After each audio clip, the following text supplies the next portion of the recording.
Mother Holle. From Grimm's Fairy Tales, by Jacob and Wilhelm Grimm. Once upon a time there was a widow who had 2 daughters. One of them was beautiful and industrious, the other ugly and lazy.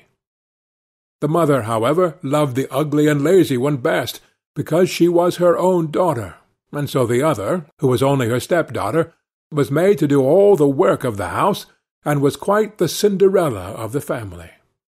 Her stepmother sent her out every day to sit by the well in the high road, there to spin until she made her fingers bleed. Now it chanced one day that some blood fell on to the spindle, and as the girl stopped over the well to wash it off, the spindle suddenly sprang out of her hand and fell into the well. She ran home crying to tell of her misfortune, but her stepmother spoke harshly to her, and after giving her a violent scolding, said unkindly, "As you have left the spindle fall into the well, you may go yourself and fetch it out." The girl went back to the well, not knowing what to do, and at last, in her distress, she jumped into the water after the spindle. She remembered nothing more until she awoke and found herself in a beautiful meadow, full of sunshine, and with countless flowers blooming in every direction. She walked over the meadow, and presently she came upon a baker's oven full of bread, and the loaves cried out to her, "Take us out! Take us out, or alas, we shall be burnt to a cinder. We were baked through long ago." So she took the bread shovel and drew them all out. She went on a little farther, till she came to a tree full of apples. "Shake me, I pray," cried the tree. "My apples, one and all, are ripe." So she shook the tree, and the apples came falling down upon her like rain. But she continued shaking until there was not a single apple left upon it. Then she carefully gathered in the apples together in a heap, and walked on again. The next thing she came to was a little house, and there she saw an old woman looking out, with such large teeth that she was terrified, and turned to run away, but the old woman called after her, "What are you afraid of, dear child? Stay with me. If you will do the work of my house properly for me, I will make you very happy. You must be very careful, however, to make my bed in the right way, for I wish you always to shake it so thoroughly, so that the feathers fly about.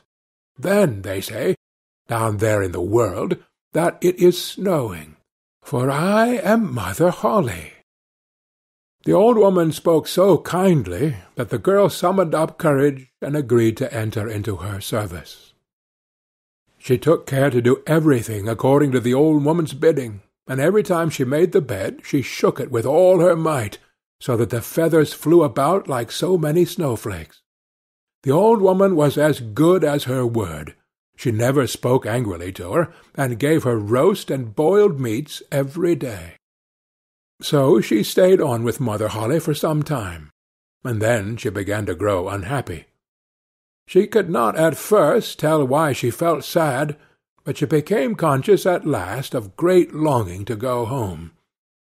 Then she knew she was homesick, although she was 1,000 times better off with Mother Holle than with her mother and sister. After waiting a while, she went to Mother Holle and said, "I am so homesick that I cannot stay with you any longer, for although I am so happy here, I must return to my own people." Then Mother Holle said, "I am pleased that you should want to go back to your own people, and as you have served me so well and faithfully, I will take you home myself."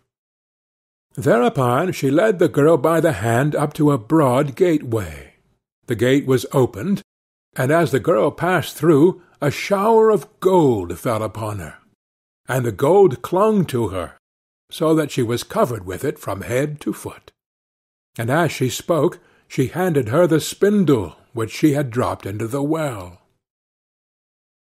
The gate was then closed, and the girl found herself back in the old world, close to her mother's house.